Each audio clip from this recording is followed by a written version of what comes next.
नमस्कार. इंद्रधनुष्याच्या भागात आपलं हार्दिक स्वागत. आज आपल्या भेटीला एक नवा कॉमेडी कलाकार येतो आहे. तो आहे मूळचा लातूरचा, दयानंद कला महाविद्यालयाचा विद्यार्थी. युवक महोत्सवामधून त्याच्या कलागुणांना वाव मिळाला आणि या तरुणांनी सगळे कॉमेडी शो गाजवले. मग सन टी व्ही असेल, स्टार टी व्ही असेल, झी टी व्ही असेल, सह्याद्री वाहिनी असेल, संधी मिळाली की त्याचं सोनं करणारा हा कलाकार आहे. मराठवाड्यातल्या भूमीतला हा कलाकार यांनी आता महाराष्ट्रात सर्व ठिकाणी आपलं नाव कमावलं आहे. तो भेटायला आपल्याला येतो आहे. हा प्रवास त्याचा कसा झाला आणि एकूण या मागास भागामध्ये, ग्रामीण भागामध्ये राहणारे जे हिडन टॅलेंट आहे, ते टॅलेंट पुढे येण्यासाठी काय करायला पाहिजे, आपण प्रत्यक्ष बालाजी सूळ याच्या तोंडून हे आपण ऐकणार आहोत. नमस्कार बालाजी. नमस्कार. मी जो उल्लेख केला की दयानंद कला महाविद्यालयात तू विद्यार्थी आणि युवक महोत्सवाच्या निमित्ताने तुझ्या कलागुणाला वाव मिळत गेला. मला हे सांग, अगदी म्हणजे लहानपणापासून तुला मिमिक्री वगैरे करायची हौस होती का कॉलेजमध्ये आल्यानंतर हे डेव्हलप झालं कसं? खरं म्हणजे लहानपणापासूनच याची आवड होती आणि म्हणजे पूर्वी असं गणपती शो वगैरे, गणपती फेस्टिवल वगैरे व्हायचे, त्यासमोर चित्रपट दाखवला जायचा आणि आम्ही सकाळी उठून ते चित्रपट कसा होता यावरती चर्चा करत असताना मूळतः त्या कलावंताच्याच आवाजामध्ये मी ती स्टोरी सांगायची. त्यातून ही मिमिक्री उदयास आलेली. म्हणजे जेव्हा टेलिव्हिजन खूप कमी होते आणि तेव्हा मी ते ऐकून दुसऱ्याला स्टोरी टेलिंगच्या माध्यमातून मिमिक्री उदयास आली. पण दयानंद कॉलेजमध्ये गेल्याच्या नंतर मग स्टँडअप कॉमेडीला सुरुवात केली आणि तेव्हा मग 1 आवाज होऊन 2 आवाज होऊन 3 आवाज होऊन अशा आता अनेक आवाज मी काढत आहे. म्हणजे हा मूळतः मला इयत्ता 3री पासून मी रंगमंचावरती आहे. तेव्हापासून या मिमिक्रीचा संपर्क आला, नृत्याचा संपर्क आला आणि या क्षेत्रात मी पदार्पण केलं. अरे वा. तर तू युवक महोत्सवामध्ये तुला जेव्हा स्कोप मिळाला तर ह्या टी व्ही ह्याच्यामध्ये, या शोमध्ये तू कसं काय गेलास, एंट्री कशी काय मिळाली? असं म्हणतात ना, प्रयत्नांती परमेश्वर असं म्हणतात. बरोबर. मी BA फर्स्ट इयरला होतो तेव्हा माझा स्वतःचा शो सुरू केला, कॉमेडीचा हास्य तडका म्हणून. आणि तेव्हा मग मी हळूहळू रंगमंच गाजवायला लागलो, अनेक ठिकाणी प्रमुख पाहुणा म्हणून जायला लागलो.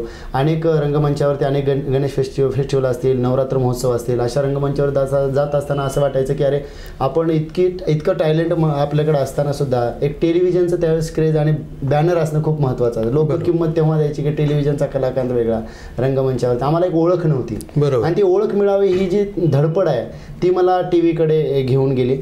मी अनेक रिॲलिटी शोचं ऑडिशन दिलं. कॉमेडीची बुलेट ट्रेन असेल, कॉमेडीची हास्यजत्रा असेल, अशा अनेक वेळेला मी शोचं म्हणजे ऑडिशन दिलं.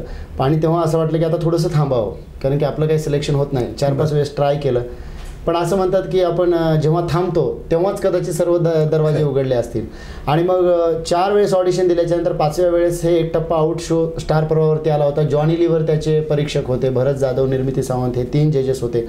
आणि मला असं वाटलं की आता आपण थांबावं. आणि त्यावेळेस काही मित्र म्हणाले की आता इतकं दिलंय तर आता जाऊन बघूया. मग मागे जेव्हा मी तयारी करून जायचो त्यावेळेस मी ऑडिशनमध्ये फेल व्हायचो, कारण की मी एक असं ठरवलं होतं की ती प्रमाण भाषा, मग पुणे मुंबईची प्रमाण भाषा, तसेच जोक तिथे लागतात, टेलिव्हिजनवर सांगण्यासाठी ते सगळ्यांना कळणारी भाषा लागते, म्हणून मी त्याचा अभ्यास करून ऑडिशनला जायचो.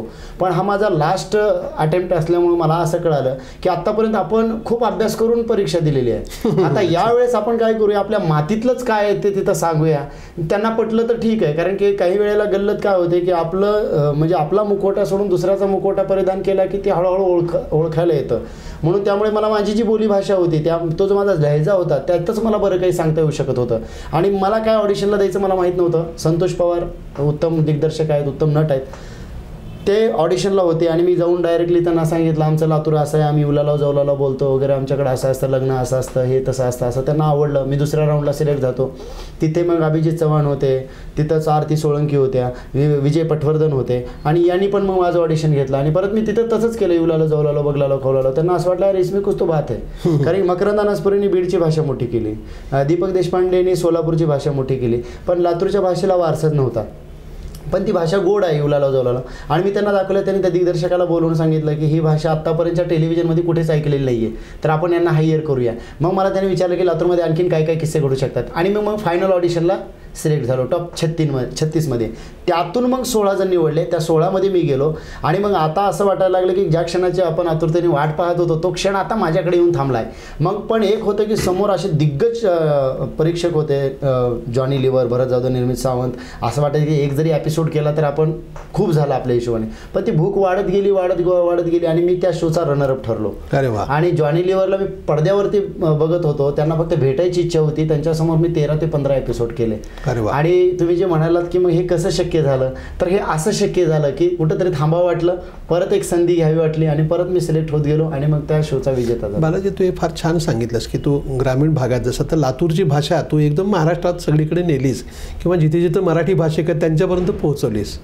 काय होतं की ग्रामीण भागातला जो तरुण आहे त्याच्याकडे टॅलेंट आहे हिडन, बरं का, पण तो जरा बिचकतो, दचकतो. त्याला असं वाटतं की मुंबई पुण्यातली मंडळी जी आहेत त्यांच्याकडे जरा जास्त गुण आहे, त्यांना एक्सपोजर अधिक आहे आणि मी इकडे असल्यामुळे मी मागास आहे. म्हणजे याला न्यूनगंड असतो आणि तिकडे अहंगंड असतो. बरोबर. ही जी विजोड स्पर्धा आहे ती क्रॉस करताना तुला काय करावं लागलं?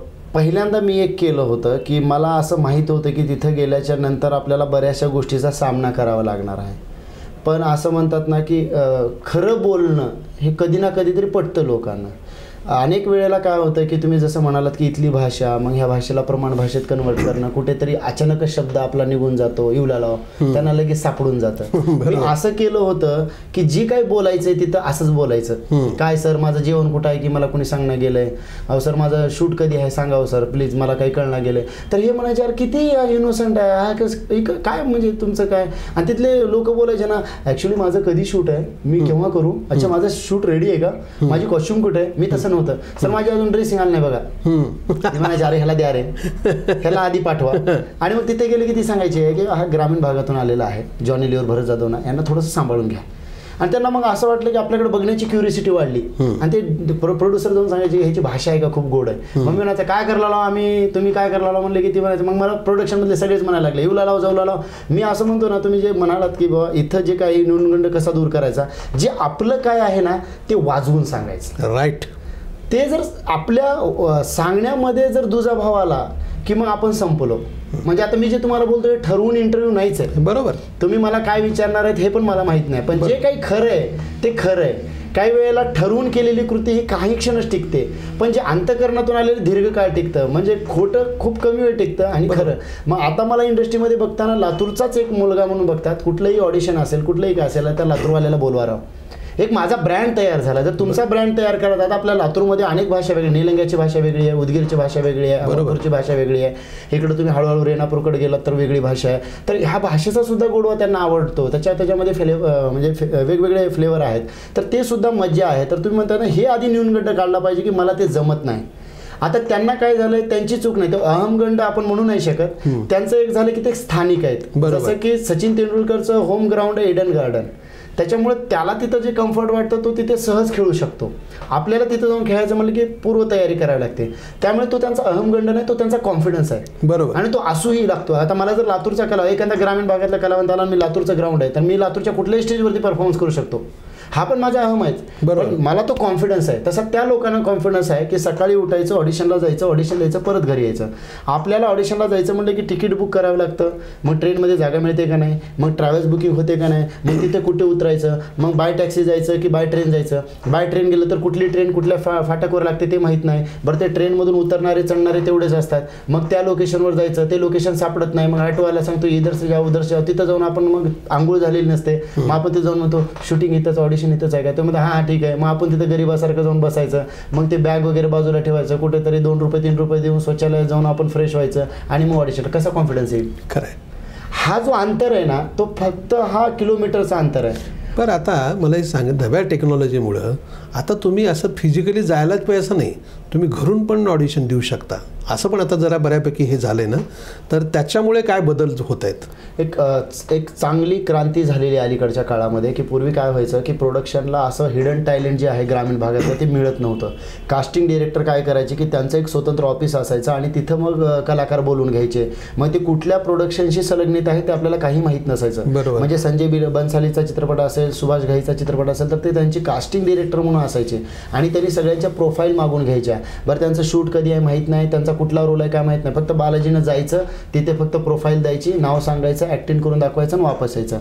मग ते प्रोडक्शनवाले दुसऱ्या चित्रपटाला जाऊन सांगायचे की आमच्याकडे हे कलाकार आहे, मग त्यांच्या कॅटेगरीमध्ये कुठे बसतो का, कुठे जातो का, मग त्यांनी आपल्याला काम द्यायचं. पण आता प्रोडक्शन एवढं हुशार झालेलं आहे की त्यांच्या प्रोडक्शनच्या वेबसाईट आता ऑनलाईन आहेत.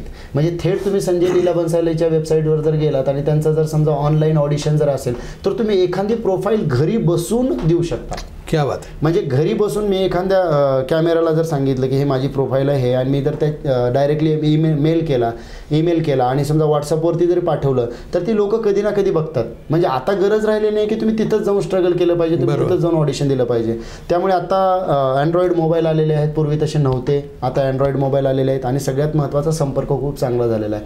पुण्याच्या कास्टिंगच्या ज्या काही फॅसिलिटी आहेत ते आता ऑनलाईन झाले आहेत. मी पण आता ऑडिशन देत असताना इथूनच देतो, माझे काही मित्र वगैरे आहेत तर ते म्हणतात की प्रोफाईल पाठवून दे, आपण देतो.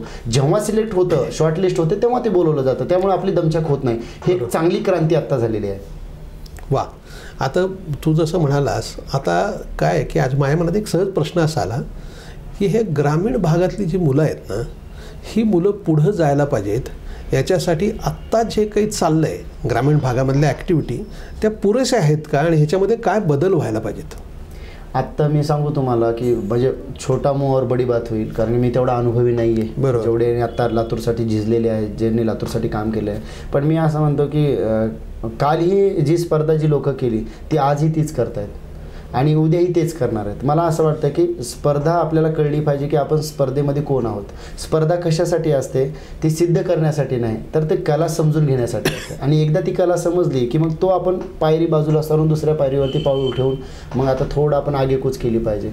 एक नाटक केलं, त्या नाटकाचं नंतर रूपांतर व्यावसायिक नाटकामध्ये झालं, त्या व्यावसायिक नाटकाचं रूपांतर चित्रपटामध्ये झालं तर त्याला प्रगती म्हणावी. बरोबर. आपण कालही राज्यनाट्य हौशी स्पर्धा करत होतो, आजही ती स्पर्धा करतोय, परत उद्याही तेच करणार आहोत. तर येणाऱ्या पिढीला आपण काय देणार आहोत? आणि लोकांना आता काय झालं की जी काही पिढी येते त्यांना क्विक रिझल्ट पाहिजे. बरोबर. आधीसारखं नाही आहे की 10 वर्ष नाटक केलं मग तुम्ही 11व्या वर्षी चित्रपटाकडे तुम्हाला नाटकातून संधी मिळते. कारण आपल्याकडची नाटकं बघायला कोणता दिग्दर्शक येत नाही, कास्टिंग डिरेक्टर येत नाही. बरं, आपली नाटकं जिथं होतात तिथं असं काही वातावरण पण नाही आहे की एखादं शूट होणार आहे आणि त्याची सगळी टीम तिथे येऊन बसलेली आहे आणि त्यांना काहीतरी आर्टिस्ट पाहिजेत. तर मी म्हणत नाही की हे करू नये, करावं, 100% करावं, कारण नवोदित कलावंतांना, पण त्यांना पुढची दिशा देण्यासाठी आपण पुढचंही पाऊल उचलावं. कारण राज्यनाट्याविषयी स्पर्धा झाली की त्याचं रूपांतर व्यावसायिक नाटकामध्ये व्हावं, नंतर एक शॉर्ट फिल्म आपण करावी, एखादी वेबसिरीज करावी. आता टेक्नॉलॉजी एवढी मोठी झाली आहे, तर ह्या स्पर्धा पुरेशा नाही आहेत पुढं जाण्यासाठी.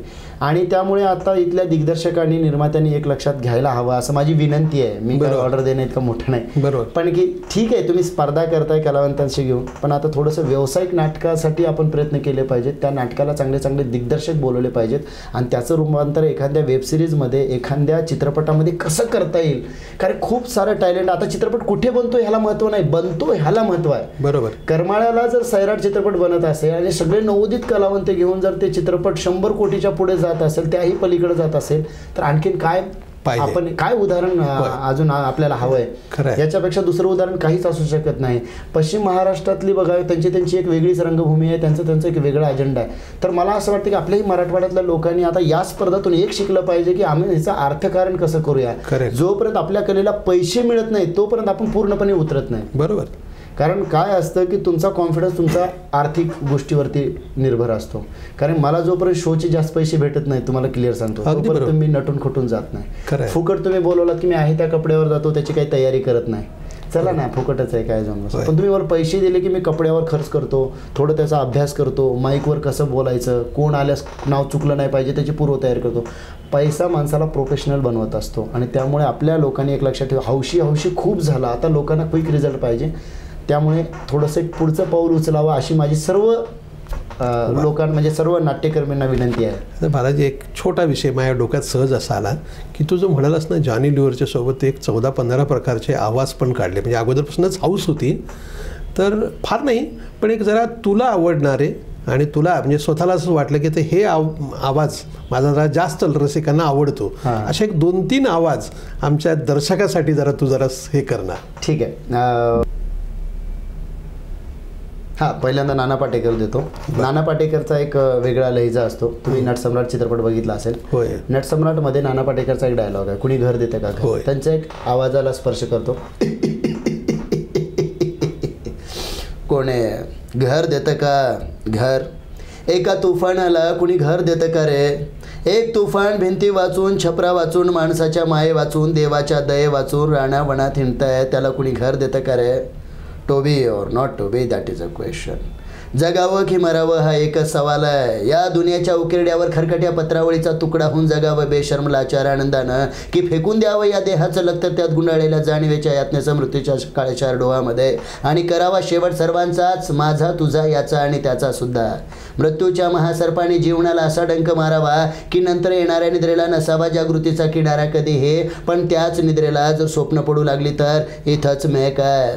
नव्या स्वप्नांच्या अनोळखी प्रदेशात प्रवेश करण्याचा धीर होत नाही, म्हणून आम्ही सहन करतो हे साधं जुनं जागेपण, आणि सहन करत असतो प्रेताच्या निर्जीवपणानं स्वाभिमानावर होणारे बलात्कार, आणि अस्तित्वाच्या गाभेऱ्यात असलेल्या सत्वाची विडंबना, आणि अखेर करुण्याचा कटोरा घेऊन उभे असतो आमच्याच मारेकऱ्याच्या हाताशे. विधात्या, तू इतका कठोर का झालास? एका बाजूला ज्यांना कला दिली त्यांना आर्थिकतेचं बळ नाही, आणि दुसऱ्या बाजूला ज्यांना आर्थिकतेचं बळ दिलं त्यांना कलेची जाण नाही. मग आमच्यासारख्या कलावंतांनी शरीरामध्ये एवढी कला घेऊन कुणाच्या पायावर डोकं आदळायचं रे? कुणाच्या? To be or not to be, that is a question. आता हे शेवटचं वाक्य मी जोडलं होतं की ज्यांना आर्थिकतेची जाण आहे ते. हो, बरोबर बरोबर. तर तो एक, आणि साहेबांचा एक आवाज खूप, विलासराव देशमुख साहेबांचा तो एक वेगळा आवाज. खरं तर म्हणजे बसून काढणं मला सवय नाही आहे, कारण की स्टेजवरती माझा वावर असतो.